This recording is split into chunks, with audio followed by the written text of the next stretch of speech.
I call the member for Tangney. Thank you, Deputy Speaker. I would like to take this opportunity to thank those that volunteered then to fight in that awful war so that we can live free today. Because freedom is not free, it's earned. Every generation, it appears, needs to pay a price for that freedom because, unfortunately, we appear not to learn those lessons of history, and therefore we tend to repeat them. So today, on behalf of the people of Tangney, I thank those that served then and now. The Americans have a wonderful term they use to describe the generation that fought in World War II. They refer to them as the greatest generation. However, it's critical that in acknowledging the service and sacrifice of those that have gone before, our generation does not seek to rewrite history or try through the comfort of time and distance to seek to change fundamental truths of what happened in that conflict. Relativism is a danger to world order and stability. Red lines simply do not exist when it comes to a relativist worldview. And relativism allows evil to prosper in the world. But relativism is not the only danger. The second modern danger is that of revisionism. Revisionist history, while popular in parts, can be immensely damaging. History, or a common and shared history, is the usual starting point for the birth of a new state. History is wound up by a thread of common values and beliefs. Going back on unravelling that thread questions the motives of those that acted. It goes to the question of who was right and who was wrong. And before I go into the details of one of the biggest pieces of revisionism that tends to happen in the West, I think it's important to note that there are things that absolutely shock in war, and that indeed shock us now. We see the images today, for instance, of the Daesh cult and the killings that they do, and we see the issue of suicide bombers with horror. Similarly, in World War II, among a whole lot of other things, there was massive horror and lack of understanding at the whole issue of kamikaze.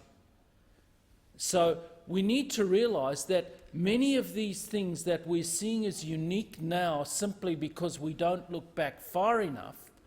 If we look back far enough, we see similar things, and we need to realise that we need to deal with some of these things just as comprehensively and conclusively as those in the past. But getting back to the issue of World War II and revisionism, in the case of the war in the Pacific, there's one standout incident that is periodically subject to historical revisionism. Namely, was the US justified in dropping the atomic bomb on Japan?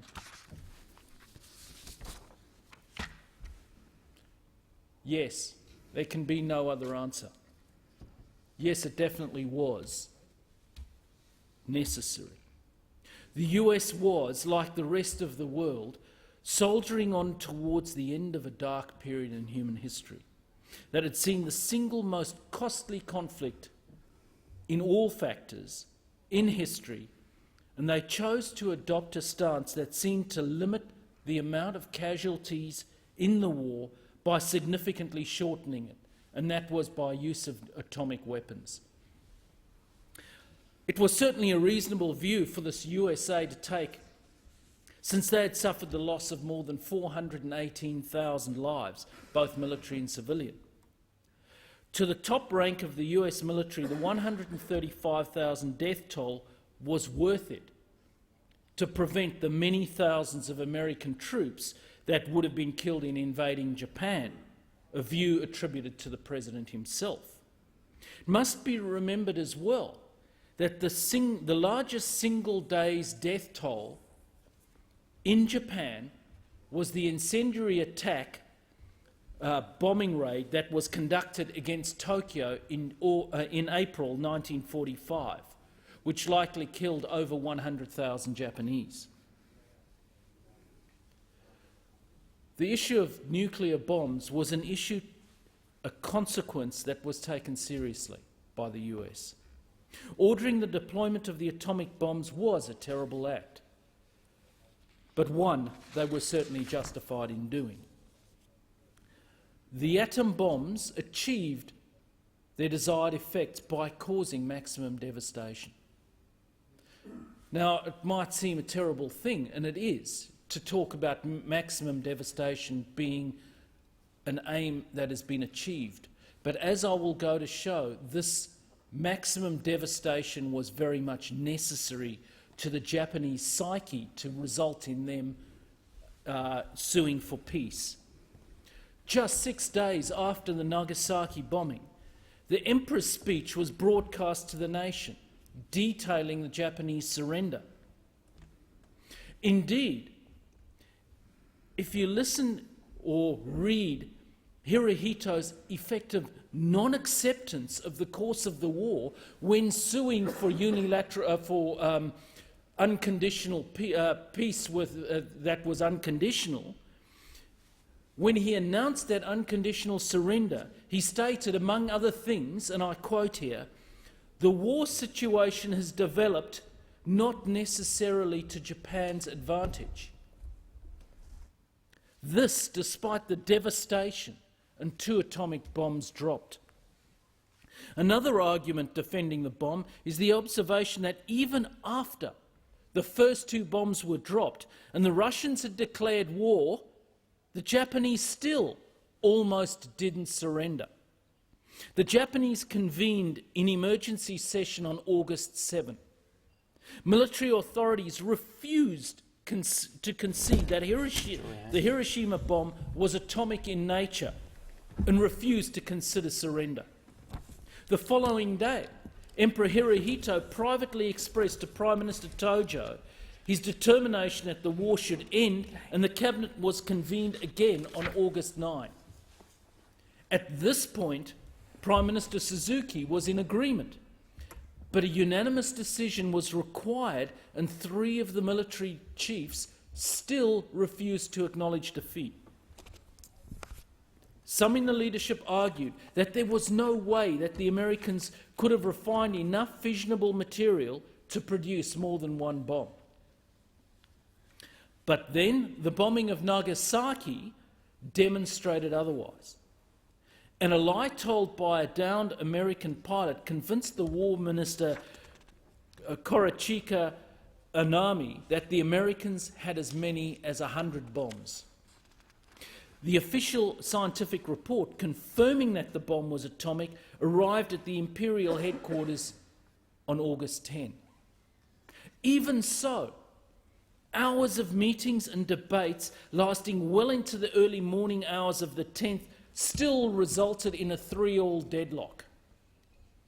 Prime Minister Suzuki then took the unprecedented step of asking Emperor Hirohito, who never spoke at cabinet meetings, to break the deadlock. Hirohito responded, and he said, "I've given serious thought to the situation prevailing at home and abroad, and have concluded that continuing the war can only mean destruction for the nation and prolongation of bloodshed and cruelty in the world." And he concluded, "I cannot bear to see my people, innocent people, suffer any longer." In his 1947 article published in Harper's, former Secretary of War Stimson expressed his opinion that only the atomic bomb convinced the Emperor to step in. And here I quote, "All the evidence I have seen indicates the controlling factor in the final Japanese decision to accept our terms of surrender was the atomic bomb."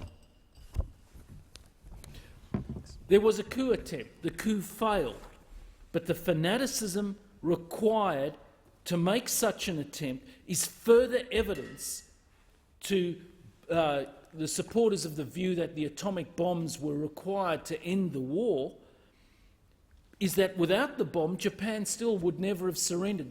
The coup was to try to continue the progress of the war.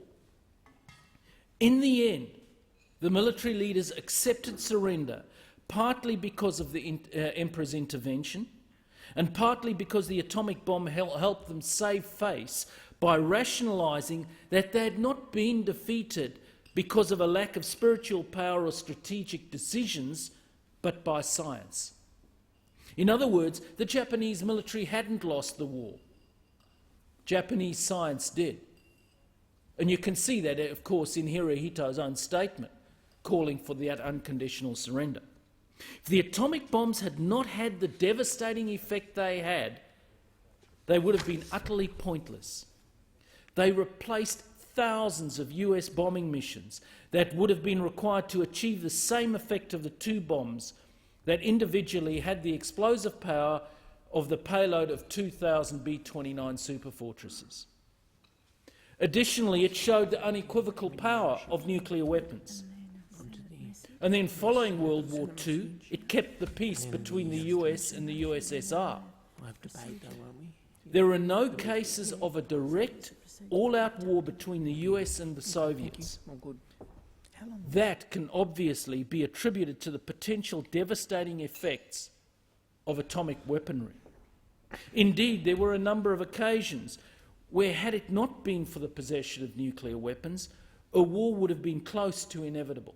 And the Cuban Missile Crisis is just one case in point. Revisionist historians should be queried on both sides.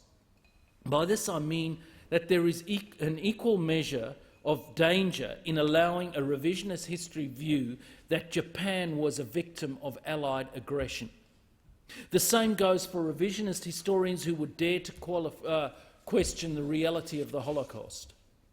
Our society should never cower from calling a spade and speak out in favour of good against evil. Those who advocate expressing remorse for the atomic bombings of Hiroshima and Nagasaki, such as Nancy Pelosi, should be aware that such gestures will be misrepresented by the revisionist right in Japan to paint Truman as a war criminal. We must forgive, but we must never forget. I thank the member. The